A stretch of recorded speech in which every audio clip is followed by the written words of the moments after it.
Right, I am very excited to have a little chat with Joe Richardson. You might have heard of some of his previous work, such as Four Last Things, The Procession to Calvary, always get that wrong, which I played on my Twitch stream. He is now making Death of the Reprobate, which is kind of like the third in that series. He's got a demo out on Steam Next Fest, which I've just been playing and enjoying. Joe, hello, how are you? I'm well. Third and final. I think it's important today Third, for my final. mental health reasons. Yeah, Third and that's final. We're almost there. good. And how's But it so going? good. It's starting to feel like we're getting there. It's been slow progress for a number of years. Mm. But yeah, I've just released the demo on Next Fest, so that's frightening. There's people out there in the ether judging me as we speak. That feels like a big step towards actually one day releasing it. You know, I've done this sort of Steam backend gumph once now. It's one actual technical step closer to releasing it as well. So I always forget, by the time I've made a game, I forget how to do all that, how to actually release a game. It's quite a lot. Tutorials as I did 2 years previously. I do a lot of that in general, watching the same tutorials I watched 2 years earlier to learn the same thing.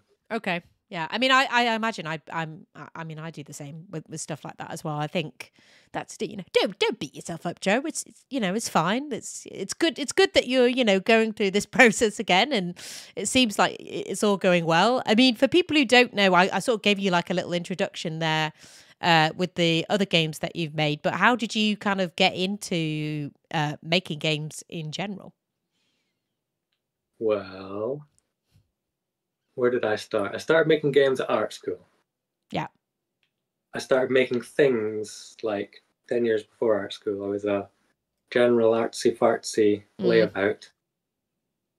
And I made all sorts of stuff just to keep myself entertained, make myself feel like I was doing something of value.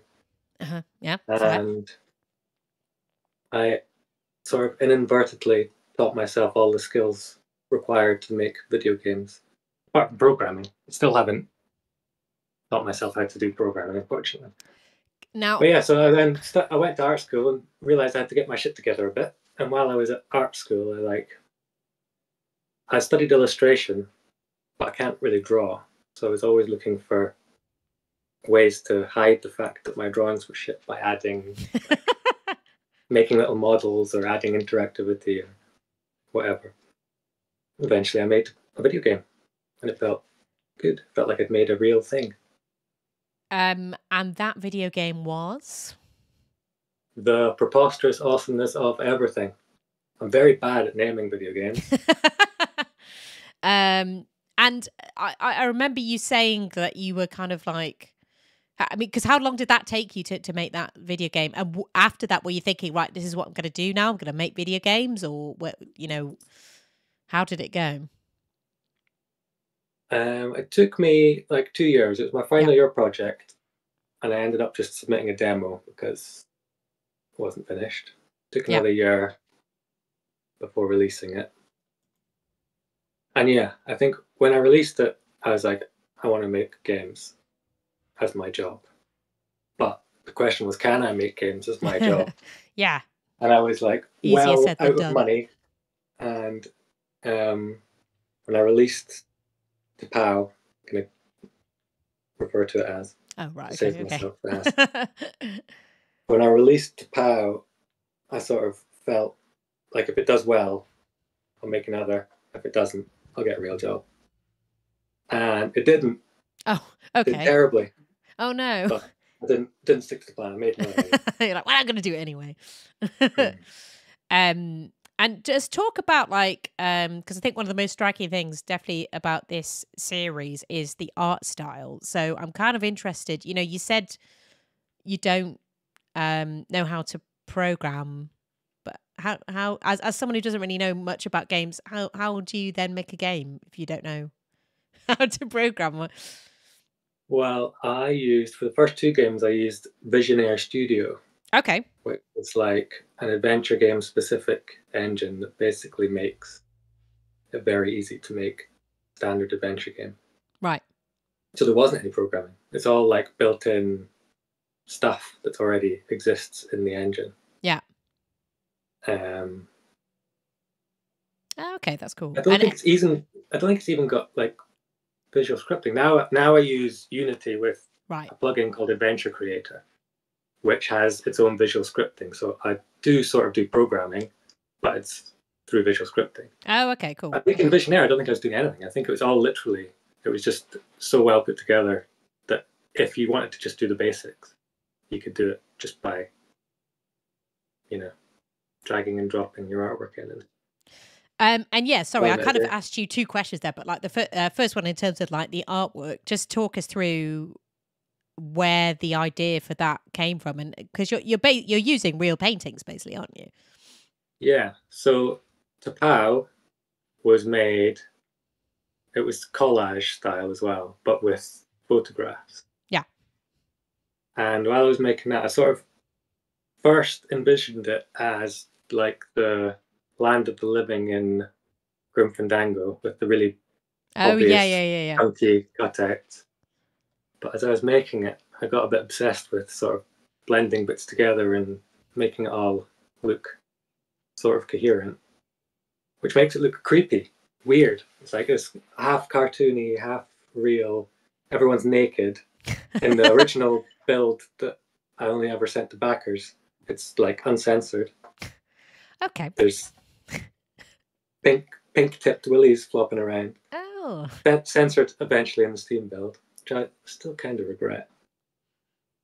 But anyway,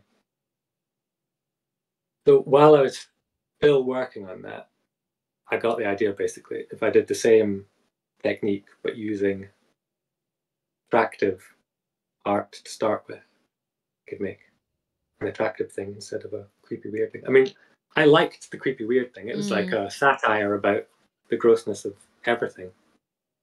So the grossness of the artwork fitted with that game. Yeah. And that game was based on a story I'd written. So I had to sort of develop the art around the idea. Whereas with the Renaissance games, it's the other way around. I make all the artwork first so that the story, if you can say they have a story, comes after I've built the whole world already.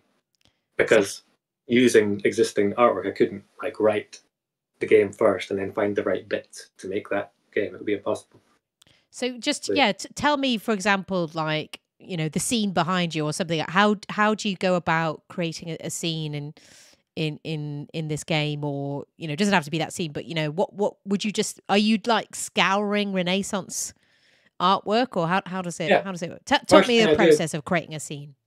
Basically, the first thing I do is scour a bunch of Renaissance artwork, chuck it into folders of like interiors, landscapes, faces, stuff, and then group those together to like things that look quite similar. So if I don't want like, even if it's two landscapes, one might be a completely different style and they won't fit together. So group together things that look like they might make a coherent thing, and then I just start putting them together. And like some of them, like the scenes behind me, the town scene and the forest scene are big collages of like probably getting on for 100 different paintings in them. But then there's other scenes like the courtyard is basically, that's how the painting is. And I needed that. I needed something to go at the end of that. I don't know if you just got there. In the house with the screaming babies. Yes. If you go through the back door, there's a courtyard. Yeah. And so I had this room with two doors. So it's like a corridor. I don't want a corridor into a corridor, so you have to keep backtracking. So I needed a dead end. And I found this painting that's just, it's already a courtyard. It's got a single door. It's got a wall on each side. It's got a nice empty space in the middle. It had a pump in it. So I was like, well, a pump, that's going to be a useful thing. We can work that into a puzzle later somehow. It's perfect. So that scene is basically painting plus I chucked a couple of characters on top. Is it quite But tricky working that way round? Like having to, you've got the scene first and then you've got to come up with an idea as to why that scene exists? yeah, well, it makes the first part lovely Yeah. and very easy. And when I'm making artwork, I get into that Zen flow state where hours just fly by, listen to music, just that makes it so. It's an absolute delight. But yeah, I back myself into 100 corners with the actual writing of the fucking thing. So, it becomes then difficult to make it coherent, as you can probably tell by how incoherent a lot of the game is.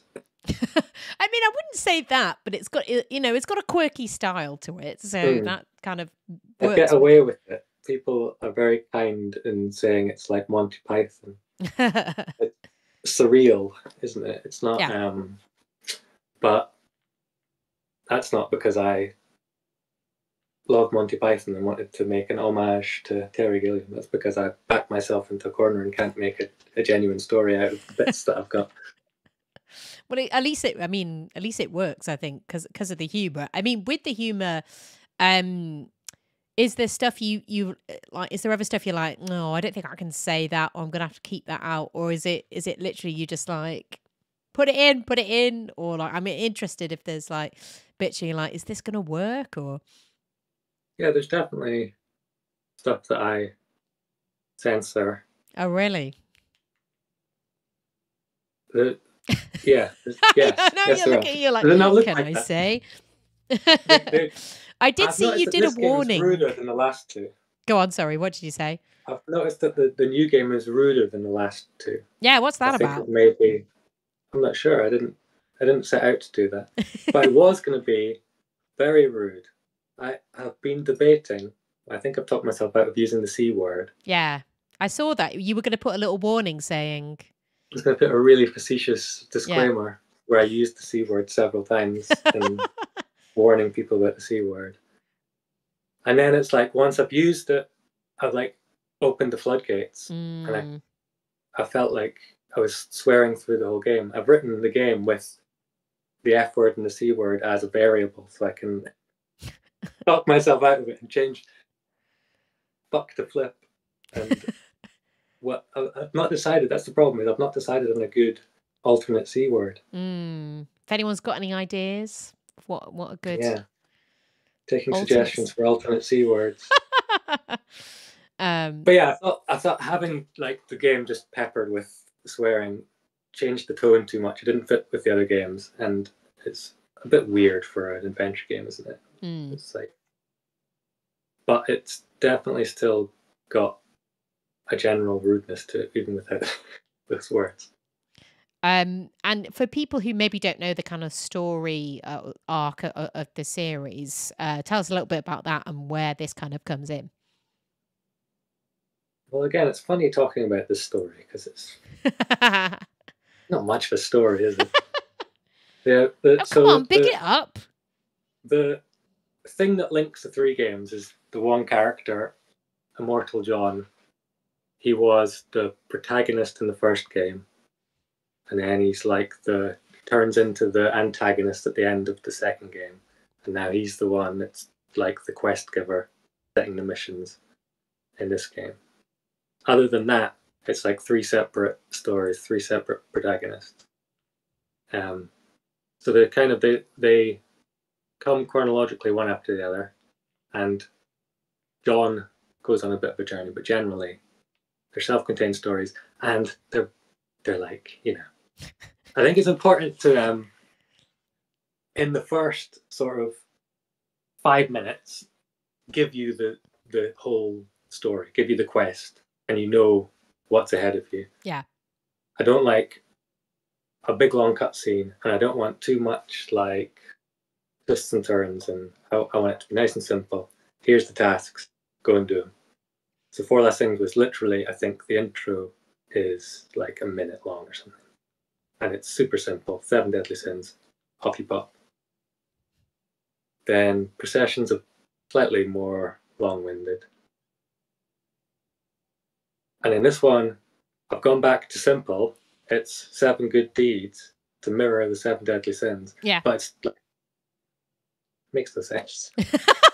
There's no real reason for you to be, other than I chose to do it that way. There's no real like good reason in the story for it to be 7.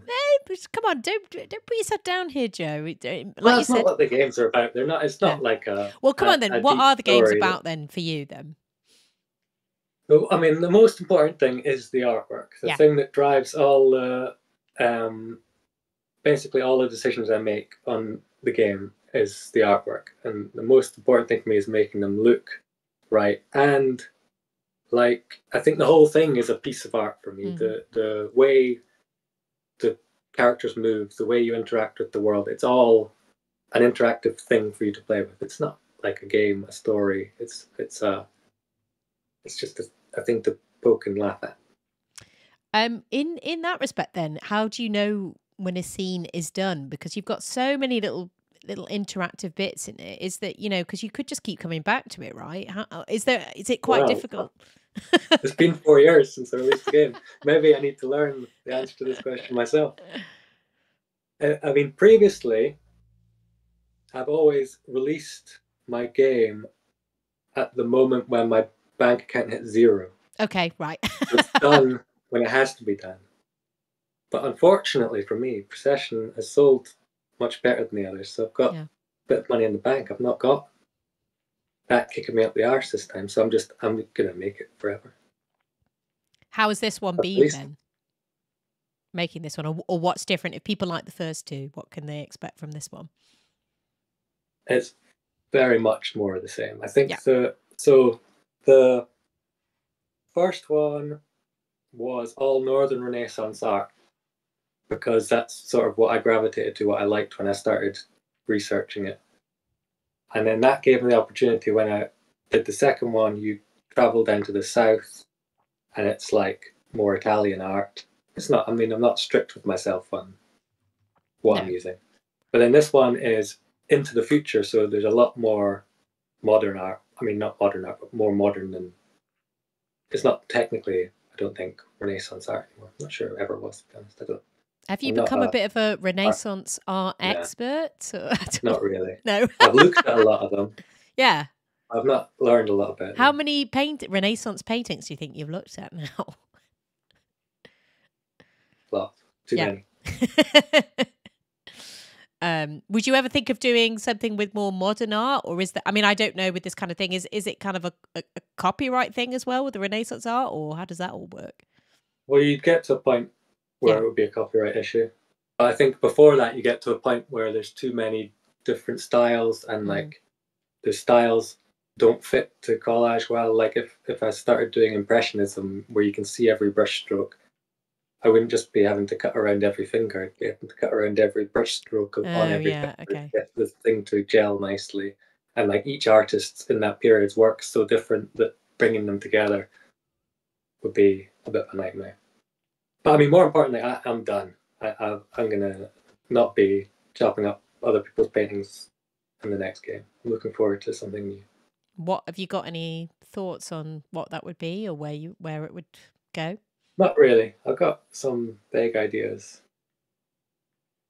All the games that I find myself liking, I've noticed, are of quite a similar style, and it's very different from the style of what I make. Like what? That's not ideal, is it? They're all like 3D, like walking sim style. I really liked Sludge Life. Was like my favorite game. And I don't know, but it always seems to be like lo-fi 3D stuff. It's just more fun walking around, sitting and using a gamepad and walking around an actual space. Yeah. But then, like, artistically, it's a completely different thing. I don't know if I can do that. I was going to say. Well, you've learned to do this. I think you could do anything, to be honest. I think you'll be, set your mind to it. Yeah, well, accept that. But what I'd really like to do is I've been telling people I want to be a baker. Okay. To be like a hipster artisan baker. But then I've been on TikTok quite a lot recently. And I've got into pastry chef TikTok somehow. And oh my God, I want to be a high-end pastry chef. just making like mad little pastries. Maybe, And I like, mean, you could make this, you could combine this into some kind of game. I don't know. There could be some kind of element. no, games are they're too big. Mm. Too much. You can't spend 4 years on one thing and then just like the pressure of releasing something that is taking you 4 years to make. And then if it does badly, you just wasted 4 years. Oh, don't Imagine just come waking on, up in the everybody! morning Wish list death of the and you've got reprobate. your pastries to make. You make your little delicate, intricate little pastries. At the end of the day, they're all done. They're all sold in people's bellies. Happy customers. Yeah. Job done. That'd be delightful. All right, fine. Don't make a game about pastries then. Just make pastries. Yeah. Baldy in the chat has a suggestion for the C word, which is just Canadian. Yeah. I don't know. I don't know if Canadians might be a bit offended if that's if you use that as the word. But to go back to the C word, yeah. What I was proposing changing it to, I was going to give people the option in this facetious chat box that pops up to change it to haberdasher's wife. Right. Okay. Which I just picked randomly as a thing that I thought sounded funny, and I thought then in conversation when it comes up haberdasher's wife, it's going to be funnier than the C word because you're going to have the And then thinking it was already funny, I realized I've got a character in the game who is like a guy who works a loom for you and makes stuff. So there could be a haberdasher. I see. So then I wrote this gag where for the guy to make you stuff on the loom, he's like, the haberdasher's wife's not well at the moment. Could you give me a message for her to make her feel better? And if you've not selected the option, you can only say the C word. So you say, I hope the C word feels better. And so you'd have to go into the options to change it to haberdasher's wife to be able to not offend the haberdasher's wife. It's pretty funny. But you're not doing that now, or is that you're toying it's with it? It's pretty funny, but is it worth peppering my game with bad language and ruining the entire tone of it? I'm not sure. I'm not entirely convinced myself either way yet. How have people reacted to the game and to like previous when you see people's feedback and things like that? What kind of stuff do people say? I'm just intrigued because it's quite I don't know. I think it takes a certain kind of humor and stuff. With this game specifically, or with or the previous in the series. I'm just intrigued as to, because I've not really had any feedback until the last few days. I had a little bit from people playing the demo, but I suppose there was Adventure X and stuff. I had little bits of feedback, but not a lot. And those are both like the people who have played my demo so far are people at Adventure X who are very friendly and forgiving, and like my Twitter followers who I've sent to play the demo early. Also probably quite forgiving, so I don't really trust their judgment. But no, the feedback is generally surprisingly positive. I mean, both games are now overwhelmingly positive. That's good. That's pretty good. Pretty good. So yeah, I mean, I thought I would offend more people. Maybe that's why I'm being ruder this time. Maybe I'm subconsciously trying to offend more people. Now I know you're probably going to hate this question, but do you think it's going to be out this year, or what are your kind of? It has to be. It has to be. Please. Yeah, I think. Yeah, I hope so.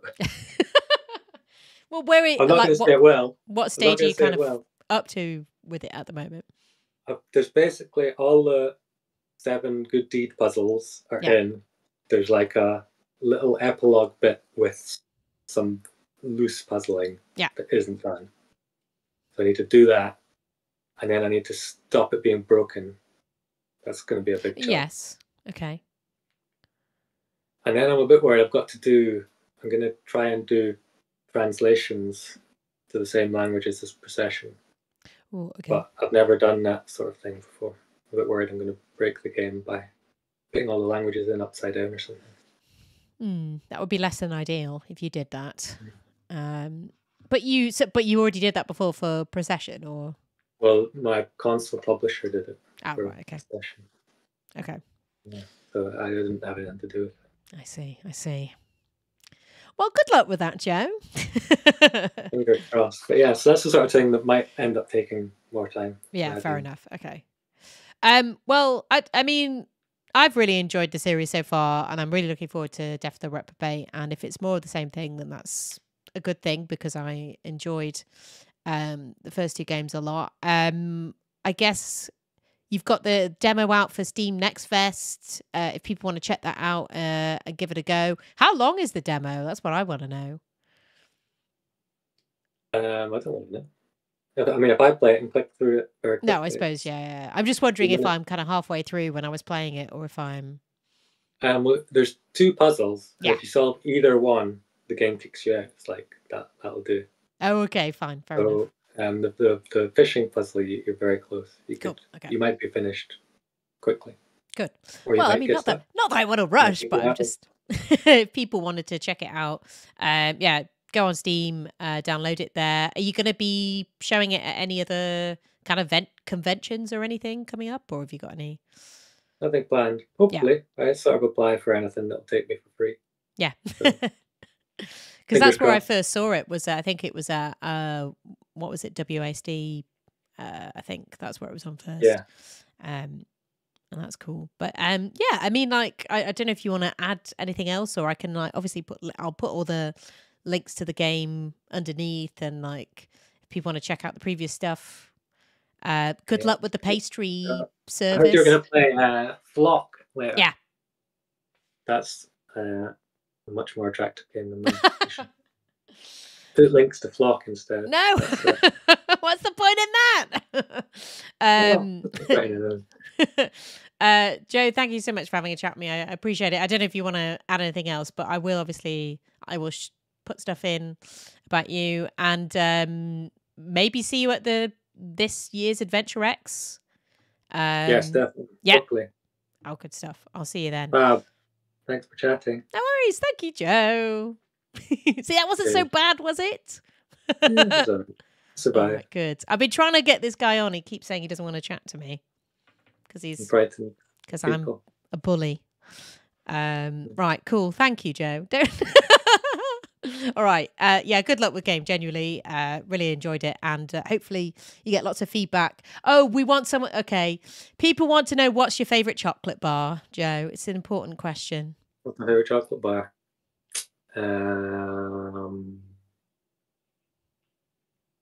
It's a big question, I know. Snickers. I'm not a big fan of chocolate bars. Licorice? Snickers! Oh, Snickers. Okay, I thought you said licorice. I was like, what kind of a weirdo answer is that when I say, what's your favourite chocolate bar? Snickers, absolutely. I should have given you a weird answer, shouldn't I? That's more no. Do you think Snickers. People think you're weird and you're not actually that weird? People often say, yeah. Because of the games? Well, no, I think maybe I'm a bit weird. Right, hard to judge, isn't it? Hard to judge yourself if you're weird. It is. I don't think you're that weird. I think you're very nice. No, good. They're all pleased that you gave the chocolate bar answer. So there we go. Joe, thank you. I'll leave you to get back to the game, I guess. Maybe. Maybe. All right. Cheers.